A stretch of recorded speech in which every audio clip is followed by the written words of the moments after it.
Hi friends, welcome back to my channel. இன்னைக்கு நம்ம சூப்பரான ஒரு ஹெல்தியான ஜூஸ் ரெசிபி தான் பார்க்க போறோம். இந்த ஜூஸை வாரத்துல ஒரு டைம் ஆவது வீட்ல இருக்கிறவங்க எல்லாத்துக்கும் செஞ்சு கொடுங்க. வாழை மரம்ங்கிறது இயற்கை தந்த ஒரு பெரிய அன்பளிப்புனே சொல்லலாங்க. அதில இருந்து வாழை இலை, வாழைக்காய், வாழைப்பூ, வாழைப்பழம், வாழைத்தண்டு எல்லாமே நமக்கு கிடைக்குது. இன்னைக்கு நம்ம வாழைத்தண்டை வச்சு சூப்பரான ஒரு ஜூஸ் ரெசிபி தான் பார்க்க போறோம்.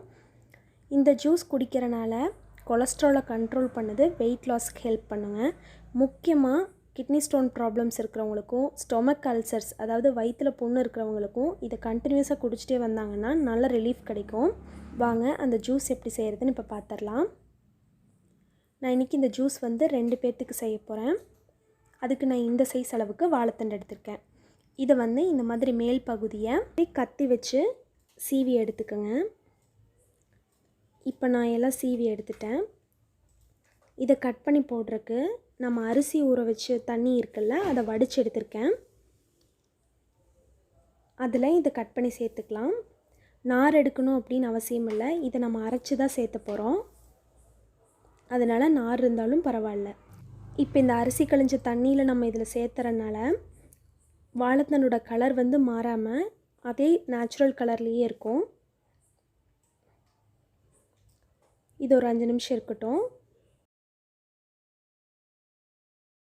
1/2 டேபிள் ஸ்பூன் சப்ஜா விதைகள் எடுத்திருக்கேன். அதை 1/4 டம்ளர் தண்ணி சேர்த்து ஒரு 10 நிமிஷம் ஊற வச்சிடலாம். இது இருக்கட்டும். நம்ம கட் பண்ணி வச்சோம்ல அந்த வாழைத்தண்டுகளை இப்போ மிக்சர் ஜாரில் சேர்த்துட்டேன். ஒரு 1/2 டம்ளர் அளவுக்கு தண்ணி சேர்த்துட்டு இதை நல்லா பேஸ்ட்டாக அரைச்சிக்கலாம். இப்போ அரைச்சிட்டேன். இதை இந்த மாதிரி ஒரு ஜூஸ் ஸ்ட்ரெயினர் வச்சு வடிச்சுக்கலாம்.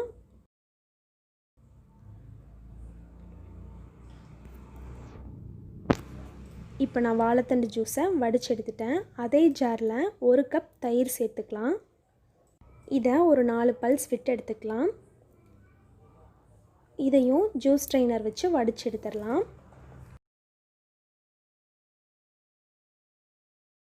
இப்போ இதை டைல்யூட் பண்ணுறதுக்காக 1 டம்ளர் தண்ணி எடுத்திருக்கேன். இது கிட்டத்தட்ட 150 மில்லி இருக்கும்.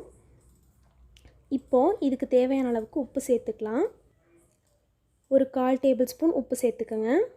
டேஸ்ட் பண்ணி பார்த்துட்டு பத்தலினா மறுபடியும் சேர்த்துக்கோங்க. இப்போ இதை கலந்து விட்டுட்டேன். எனக்கு கொஞ்சம் உப்பு பத்தலை, அதனால் நான் மறுபடியும் கொஞ்சம் சேர்த்துக்கிறேன். இப்போ இதை கலந்து விட்டுட்டு வேணும்னா நம்ம டீ வடிப்போம்ல, அந்த வடியில் இன்னொரு டைம் கூட வடிச்சுக்கோங்க. இப்போது வாழைத்தண்டு ஜூஸ் சூப்பராகவே ரெடி ஆகிடுச்சு. இதை அப்படியே சர்வ் பண்ணலாம். வேணும்னா காரத்துக்காக கடாயில் கொஞ்சமாக எண்ணெய் ஊற்றி கடுகு போட்டு ஒரு பச்சை மிளகாய், கருவேப்பிலை தழை இதெல்லாம் சேர்த்து தாளித்து இதில் சேர்த்துக்கோங்க. நல்லா காரமாகவும் ஃப்ளேவர்ஃபுல்லாகவும் இருக்கும். நம்ம சப்ஜா விதைகள் ஊற வச்சோம்ல, அதை நான் ஒரு கிளாஸில் சேர்த்துருக்கேன். அதில் நம்ம செஞ்சு வச்ச அந்த ஜூஸை ஊற்றி சர்வ் பண்ணிடலாம். அவ்வளோதான், டேஸ்டியான வாழைத்தண்டு ஜூஸ் ரெடி. உங்களுக்கு இந்த வீடியோ பிடிச்சிருக்குன்னு நினைக்கிறேன். பிடிச்சிருந்தா இந்த வீடியோக்கு ஒரு தம்ஸ் அப் பண்ணுங்கள். உங்கள் ஃப்ரெண்ட்ஸ் கூட ஷேர் பண்ணுங்கள்.